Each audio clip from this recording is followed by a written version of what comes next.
네, 요즘에는 우리 그 속담을 잘 안 쓰는 것 같은데 여러분 백지장도 맞들면 낫다 이 말 오랜만에 들어보시지 않습니까? 백지장도 맞들면 낫다. 네, 누군가가 백지장도 맞들면 낫다 이렇게 말씀하면 그건 어떤 의미겠습니까? 우리가 딱 듣는 순간 아 이거 협동하자는 얘기구나, 같이 하는 게 유익하구나 이런 얘기 하려고 한다. 우리가 그 의도를 딱 알아채지 않습니까? 뭐 같이 들면 어쨌든 무게가 줄어들고 더 수월하게 할 수 있는 일들이 있잖아요. 그런데 누군가가 백지장도 맞들면 낫죠 이렇게 말했더니 옆에서 아니 아무리 그래도 그렇지 그 종이 한 장 같이 드는 건 좀 아니지 않습니까? 이렇게 얘기하면 어떠세요? 그 방금 한 말이 틀린 말입니까? 맞기는 맞죠. 종이 한 장을 이런 종이 한 장을 둘이서 같이 들고 가면 그 웃기잖아요. 이런 거는 혼자 하는 게 더 나은 건 맞는데 그 백지장도 맞들면 낫다라는 말을 할 때 그렇게 단어 하나하나를 막 분석하고 파고들기 시작하면 그 말이 하려고 하는 그 본래 의도를 놓치게 되잖아요. 그렇죠? 뭐 속담이나 뭐 인용이나 아니면 비유 같은 것을 볼 때 우리가 좀 조심해야 되는 점이 있다면 그것은 그 세부 내용에 너무 지나치게 집착하지 않는 거예요. 그렇게 하면서 본래의 의미를 놓치게 되는 경우가 많기 때문입니다. 물론 이 세부 내용에 주목해야 될 때도 분명히 있긴 있는데 뭐 예를 들어 낫 놓고 기역자도 모른다 이렇게 얘기했더니 요즘에는 낫 모양이 달라서 그 기역 모양이 아니에요. 그러니까 뭐 기역 모를 수도 있어요. 이렇게 얘기해버리면 이게 맞는 말인데 그 다음엔 대화도 안 하고 싶고 또 이 말하려고 하는 맥락을 자꾸 끊어버리거나 다른 생각을 하게 만들잖아요. 그래서 그 다음 이어서 하는 말이 그러면 요즘엔 낫 모양이 어떻습니까? 이렇게 해버리면 낫 놓고 기역자도 모른다라는 말을 한 사람의 목적은 이미 사라져 버리는 거예요. 네. 제가 이런 말씀으로 시작을 드린 이유는 오늘 우리가 읽은 본문도 마찬가지예요. 예수님이 말씀하신 비유 그리고 어떤 한 가지의 이야기인데 뭐 내용 자체는 아주 짧습니다. 그리고 그냥 볼 때에는 그렇게 어려운 내용도 아닌 것 같은데 헷갈릴 만한 요소가 살짝 있고 그리고 그 이야기의 어떤 배경적 요소를 또 알아야 되는 부분이 있기 때문에 우리가 일단 우리 5절을 보시면 너희 중에 한 사람에게 어떤 친구가 있다. 그래서 여기부터 조금 헷갈려요. 너희 중에 한 사람에게 어떤 친구가 있다. 너희 중에 한 사람에게 그 사람도 아니고 또 어떤 친구가 있대요. 그러니까 약간 헷갈리긴 해요. 그런데 밤중에 그에게 가서 말하기를 친구여 떡 세 덩이를 구워주게. 벗이 그러니까 친구가 내 여행 중에 내게 왔는데 내가 먹일 음식이 없네 라고 얘기한 거예요. 그러니까 이게 등장인물 때문에 조금 헷갈리실 수 있는데 제가 단순하게 얘기하면 여러분 중이라고 하면 또 헷갈리겠네요. 여러분에게 한 어떤 친구가 있어요. 여러분이 밤에 자려고 하는데 뭐 밤중에 어떤 친구가 여행 중에 온 거예요. 그때 야, 내 친구가 지금 왔네? 그러면 대접해야겠다 하고 냉장고, 물론 냉장고 없었겠죠? 근데 아무튼 냉장고를 열어봤더니 먹을 게 없네요. 그래서 여행 중에 온 친구를 A라고 한다면 B라는 친구한테 그 밤중에 간 거예요. 그래서 문을 두드리는 거죠. 친구요, 나한테 여행 중에 온 친구가 있는데 내가 그 친구를 대접해야 되네. 그러니까 당신 떡 좀 있으면 떡 세 덩이만 좀 꺼주게. 이렇게 요청한 상황이에요. 이해가 되십니까? 그러니까 인물이 약간 헷갈리긴 하는데 어떤 맥락인지 아시겠죠? 그때 그런 상황 가운데서 그 A 여행 중에 온 친구 말고 B 친구 그 노크 두들기고서는 떡 좀 달라고 요청받은 친구, 그 친구는 어떤 반응을 하겠습니까? 제가 볼 때 세 가지예요. 하나, 알았어 꺼줄게. 둘, 꺼주고 싶은데 나도 없어. 셋, 안 꺼줄 거야. 셋 중에 하나 아니겠습니까?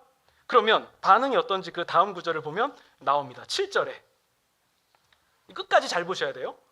나를 괴롭게, 그러니까 나를 귀찮게 하지 마. 벌써 문은 닫았고 아이들과 나와 함께 잠자리에 누워 있는 상태야. 그러니까 떡을 줄 수 없어. 이렇게 말할까? 라는 것은 안 주겠다는 거예요? 그렇게 말 안 하겠다는 거예요? 그렇게 말 안 하겠다는 거죠? 내가 너한테 선물 안 줄 거야 라고 말하겠냐? 라는 거는 선물 주겠다는 거잖아요. 지금 그 상황인 거예요. 그러면 여기서 잠깐 끊고 우리가 이제 배경 얘기를 조금 해봐야 되는데 당시 그 팔레스틴 지역에는 날씨가 매우 덥기 때문에, 그러니까 마치 요즘 대한민국, 딱 요즘 대한민국 날씨여서 낮에는 여행을 못하고 좀 해가 질 무렵에 여행을 할 수 있었어요. 그러니까 더위가 일단 사라져야 되거든요. 그렇기 때문에 여행하다 보면은 갑자기 어두워지는 일도 좀 경험하게 됐던 걸로 보여져요. 그때는 뭐 손전등 같은 것도 없으니까 해가 떨어지면은 이동하는 것은 불가능하고, 그래서 좀 멀리 이동하게 되면 지인의 집이 어딘지 그 전에 대충 파악한 다음에 거기에 가서 그 하루를 묵고 혹은 음식을 대접받고 그리고 또 이동하는 그런 모양이 있었던 것 같아요. 그런데 이 당시 사람들은 손님이 왔을 때에 그냥 돌려보내는 법이 없습니다. 무조건 대접을 해야 돼요. 근데 우리도 이건 좀 비슷하지 않습니까? 우리도 누군가가 지인이 찾아왔는데 제가 밥을 좀 못 먹었는데 이렇게 한마디만 하면은 기다렸다는 듯이 창고든 뭐든 다 뒤져서 어쨌든 뭐라도 해주려고 하잖아요. 근데 이 당시 이 지역에서는 이게 아예 의무에 가까웠어요. 어느 정도였냐면 만약에 손님이 우리 집에 왔는데 묵을 곳이나 혹은 먹을 것을 대접하지 않으면 그건 불명예, 수치라고 생각을 했어요. 심지어 그 집만의 불명예와 수치가 아니라 그 마을 전체의 불명예고 수치라는 생각을 했어요. 그렇기 때문에 이런 맥락에서 보면 왜 손님이 왔을 때 우리 집에 먹을 게 없으니까 다른 집에 가서 떡을 꿔달라고 했는지 좀 알 것 같지 않습니까? 그래서 떡을 꿔달라고 했는데 그 친구가 떡이 있음에도 불구하고 우리 자고 있어. 내가 일어나면 다른 사람 다 깨. 그러니까 떡 못 줘. 이렇게 말을 할 수가 없는 이유는 무엇이냐면 그건 수치이기 때문에 그래요. 불명예라서 그래요. 그러니까 예수님이 이 말씀을 하신 목적이 분명해요. 주겠다는 거예요. 그런 상황에 와도, 그러니까 떡을 안 주고 싶은 그런 상황 가운데 와도 준다는 거예요. 혹시 내가 있는데도 안 주면 그것은 나에게 불명예라는 거죠. 지금 예수님이 이 말씀을 하고 계셨던 거예요. 그런데 우리 이 상황에서 8절을 보겠습니다. 이게 조금 어려워요. 내가 너희에게 말하노니 비록 벗됨으로 인하여, 그러니까 친구라는 이유로는 일어나서 주지 않을 수 있겠지만 그 간청함을 인하여 일어나 그 요구대로 주리라. 그러니까 친구라는 이유로는 거절할 수도 있어요. 아야야야 못 줘 이렇게는 할 수 있겠지만 간청함으로는 준다라는 말이 좀 이상한 이유는 우리가 지금 본 이야기에는 친구가 간청한 부분은 없었거든요. 한 번만 얘기했잖아요. 나 여행 중에 친구가 왔으니 먹을 걸 줘야 되니 떡 3덩이만 주게 해라고 한 번 얘기한 거예요. 그러니까 이게 간청이라는 게 좀 이상하기도 하고, 또 하나는 원래는 안 줄 건데 쫄라야만 준다는 것이 좀 모양새도 이상하고 자존심도 좀 상하고 그런 느낌이 있잖아요. 그렇기 때문에 우리가 이 구절을 보는 순간 좀 이상한데? 라는 느낌이 들 수 있습니다. 그래서 제가 이 본문에 원래 성경 원어의 단어는 어떤 뜻일까 한번 찾아봤는데, 이 한글로는 간청이라고 번역된 이 단어가 본래는 부끄러움이 없다라는 뜻이에요. 부끄러움이 없다. 그러면 물론 간청이라고 번역된 그 이유도 분명히 있겠지만 부끄러움이 없다라는 단어를 우리가 보면 제가 다시 이렇게 번역할 수 있을 것 같아요. 친구라는 이유로는 안 줄 수 있겠지만 그가 부끄러움이 없음을 위하여서는 일어나서 요구만큼 줄 수 있다. 그러니까 이걸 조금 더 다듬어 보면 친구라는 이유로는 안 줄 수 있겠지만 이게 나의 불명예고 그리고 수치가 되지 않기 위해서, 이걸 피하기 위해서는 요구한 만큼 나는 주겠다라는 뜻이거든요. 그러니까 어떤 정황이나 뭐 다른 요소들을 합쳐서 보면은 그냥 제 개인적인 생각에는 이 부끄러움이 없다로 봐야 조금 더 맞지 않나라고 생각이 드는데요. 그러면 여기서 이제 제가 아까 처음에 말씀드렸던 백지장도 맞들면 낫다라는 개념을 가지고 올 때입니다. 비유를 이해할 때에는 이렇게 세부적인 내용을 너무 지나치게 집중하기보다도 그 비유에 담긴 목적 그리고 주요 의미를 파악하는 게 매우 중요하거든요. 그러면 세부 내용이 사실 뭔지 뭐 종이 한 장을 나눠지든 말든 뭐 그게 중요한 게 아니라 그 말을 왜 했는지가 제일 중요한 거잖아요. 예수님이 지금 이 이야기를 하신 이유가 분명하기 때문에 뭐 간청이든 뭐 부끄러움이 없든 뭐 그 상관없이 우리는 예수님의 뜻과 의미를 분명하게 할 수 있죠. 준다는 거예요. 이건 무조건 준다는 거예요. 안 줄 만한 아주 안 좋은 상황이라 할지라도 어떻게든 기어코 주겠다는 거예요. 지금 예수님이 이 말씀을 하고 계신 거예요. 주겠다. 그러면 이 준다라는 것을 예수님이 지금 왜 말씀하시냐면 사실 맥락을 전체를 봐야 됩니다. 11장부터 우리가 그 주기도문이 나오는 부분이거든요. 우리 주기도문 다 알고 계시죠? 여기서 주기도문 모르시는 분 없는데 어떤 맥락에서 나왔냐면 제자들이 예수님께 요청해요. 예수님, 우리에게 기도를 가르쳐 주십시오. 그 당시에는 이 제자들이 스승에게 이 기도를 배우는 그런 문화가 있었거든요. 그 맥락 가운데 제자들이 얘기하는 거예요. 저기 세례 요한도 제자들에게 기도를 가르쳐 주던데 예수님도 우리에게 기도를 가르쳐 주십시오. 라고 요청한 거예요.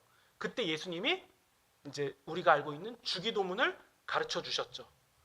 그리고 나서 바로 이어지는 얘기가 우리가 읽은 본문이거든요. 5절부터.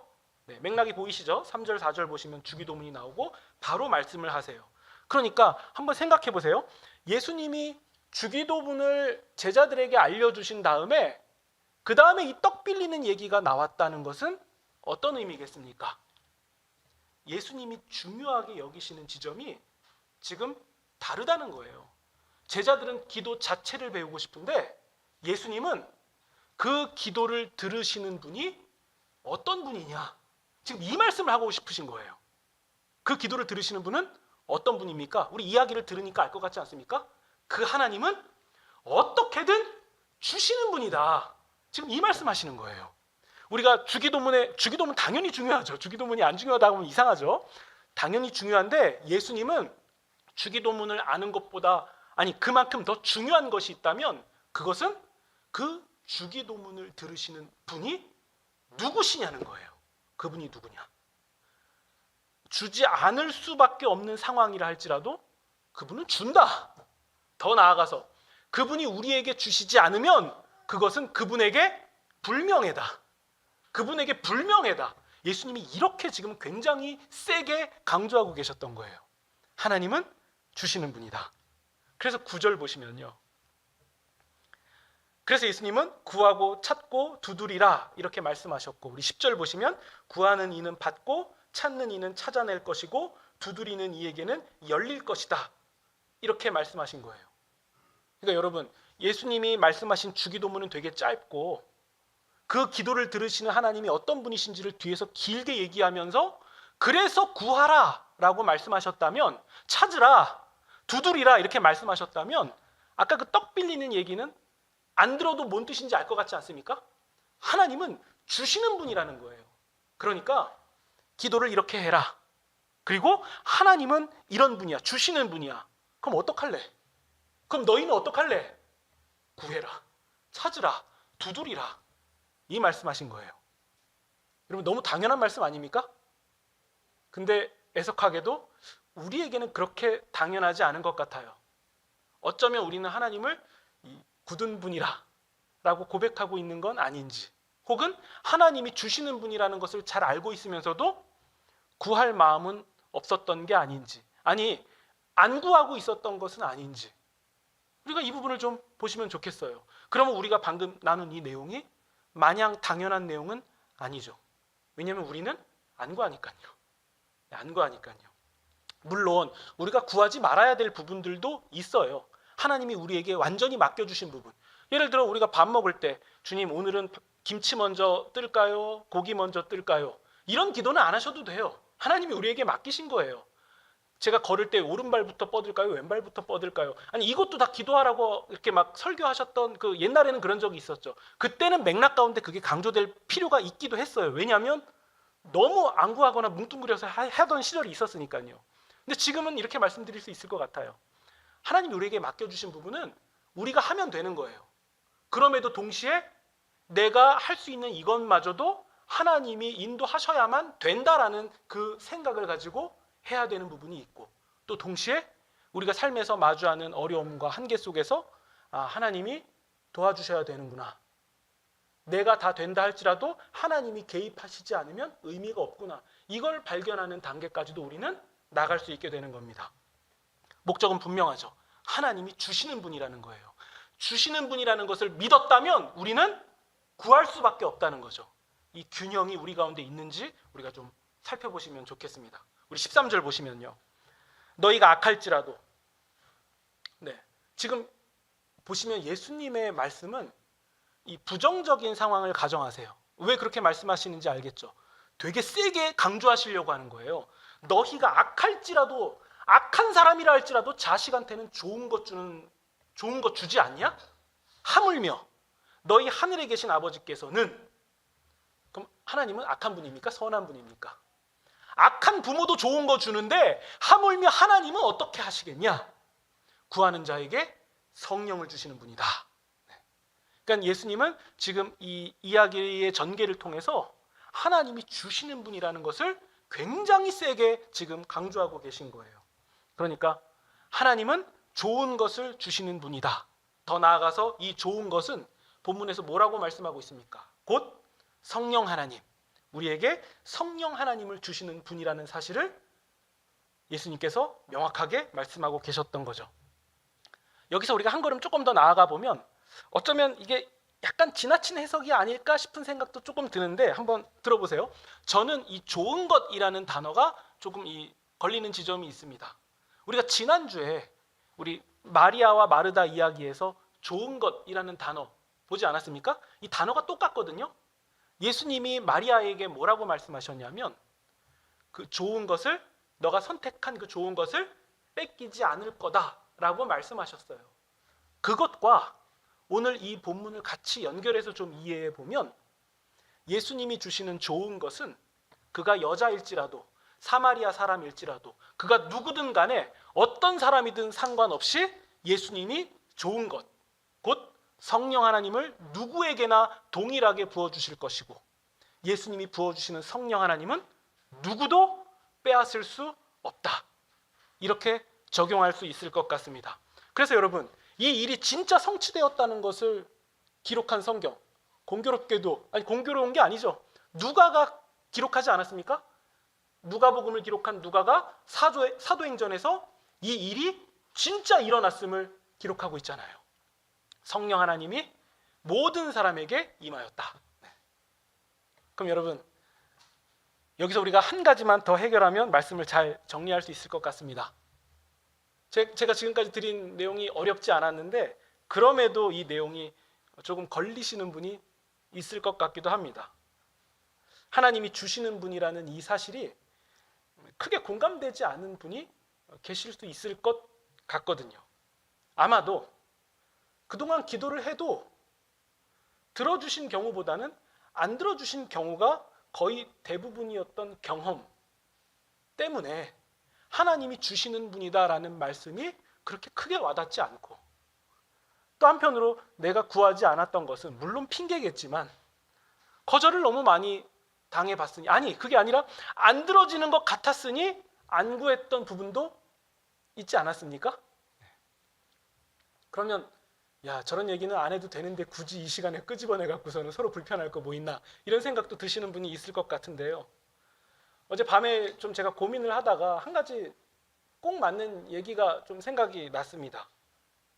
여러분, 자식을 낳은 이 부모가 그 아기를 보면서 이런 말을 종종 하는 걸 제가 봤어요. 아빠가 혹은 엄마가 너가 원하는 거 뭐든지 다 해줄게. 그 아기가 자고 있는 모습 보면서 내가 너를 위해서 진짜 할 수 있는 거 다 해줄게. 막 눈까지 그렁그렁 하면서 막 그런 얘기 하지 않습니까? 해보셨습니까? 혹시 뒤에 아기 엄마? 네, 해보셨을 것 같은데. 네, 아기 보면서 뭐든지 다 해줄게. 특히 어렵게 자녀를 가진 부모는 그 말을 더 진심 어리게 하더라고요. 내가 진짜 너를 위해서 너가 원하는 거 뭐든지 다 해줄게. 그 말 하더라고요. 진짜 진심으로 한 말이에요. 인간적으로 한계가 있고 어떤 가진 것이나 능력이나 이런 게 부족해서 못 해주는 부분은 그건 어쩔 수 없겠지만 내가 그 수준을 조금이라도 뛰어넘어서라도 내가 더 해주고 싶다. 정말 진심을 담아서 그 말을 한 거예요. 엄마가 아빠가 너가 원하는 거 뭐든지 다 해줄게. 그런데요, 애가 조금만 커서 말을 하기 시작하면 이게 판이 달라져요. 엄마, 아빠, 나 이거 사줘. 기다렸다는 듯이 안 돼. 바로 안 된다 하지 않습니까? 분명히 눈을 그렁그렁 하면서 사준다고 다 해주겠다고 뭐 얘기했는데 나 이거 사줘. 그래서 마트 가서 이거 가리키면서 이거 사달라고 뗐어도 네가 뗐어도 난 안 사줘. 딱 단호하게 딱 얘기하지 않습니까? 네. 특히 한 중학생쯤 되면 이런 얘기도 많이 해요. 엄마 나 저기 아빠 나 친구랑 저기 멀리 버스 타고 뭐 비행기 타고 여행 가고 싶어. 막 이럴 때 그래 다녀와라 이럽니까? 누구랑 간다고? 친구? 니들끼리? 안 돼. 딱 그러지 않나요? 한 고등학생쯤 돼보세요. 특히 남자애들. 엄마 나 오토바이 사줘. 그래 한 대는 사줄게. 이러십니까? 안 돼. 절대 안 돼. 너 커서 자동차 사줄게. 오토바이는 안 돼. 그럼 자동차 말고 오토바이 사달라고. 아니 난 작은 거 원하잖아 라고 할 때도 안 돼. 그렇게 말씀하시지 않습니까? 그럼 자녀는 이렇게 물어볼 거예요. 아니 분명히 내가 원하는 거 다 해준다고 나 어릴 때 아기 때 잘 때 그런 얘기 하셨다면서요. 뭐 동영상으로 찍어놓은 것도 있던데 왜 그럼 그때는 그렇게 얘기하고 지금은 안 된다 그래요? 그 거짓말이었어요? 이렇게 얘기하는 거 흔하지 않습니까? 자녀 입장에서 볼 때 네가 원하는 거 다 해줄게 이 말은 거짓말처럼 느껴질 수 있을 것 같고 아니 그냥 객관적으로 볼 때에도 거짓말이에요. 어쨌든 자녀가 원하는 거 다 안 해줬어요. 맞죠? 안 해줬잖아요. 오토바이 사달라 그럴 때 절대로 내 눈에 흙이 들어가는 일이 있더라도 안 사준다고 단호하게 말씀하셨잖아요. 근데 여러분 그 진짜 거짓말입니까? 너가 원하는 거 다 해줄게 그 말 안 해준 건 맞는데 객관적으로 볼 때 안 해줬는데 그 진짜 거짓말입니까? 저는 아닌 것 같아요. 네가 원하는 거 다 해줄게 라는 그 말은 지금 너 수준에서 네가 생각하는 판단 속에서 원하는 게 아니라 그래도 그 아이보다는 좀 더 낫고 성숙하고 상대적으로 더 완전한 부모 입장에서 볼 때 가장 좋은 거, 가장 완전한 거, 가장 필요한 거 내가 그거 해줄게 그 말씀하신 거 아닙니까? 그러니까 자녀에게 정말 필요한 게 있고 정말 자녀가 원하는 것 정말 이 어린 자녀가 막 사달라는 그런 수준 말고 정말 그 아이가 내 자녀가 장성한 분량이 되어서 정말 코너에 몰려서 뭘 원하고 있을 때 그거 해주겠다는 얘기잖아요. 만약에 자식이 눈이 다쳐서 앞을 못 본다고 해봅시다. 그러면 눈 빼주는 거 그거 어렵습니까? 저는 안 어려울 것 같아요. 그냥 해줄 수 있을 것 같아요. 그거 하나 빼주는 거 그거는 두 개는 조금 고민할 것 같은데 하나 정도는 빼줄 수 있을 것 같아요. 그런데 그 얘기 들으면 자녀는 뭐라 그러겠습니까? 누가 눈 달래? 오토바이 사달라고 오토바이. 아니 오토바이는 안 사주면서 뭔 눈을 줘? 이렇게 말하겠죠. 그 맞는 말이에요. 맞는 말이에요. 뭔지 알겠어요. 근데 눈은 줘도 오토바이는 못 주는 거예요. 왜냐?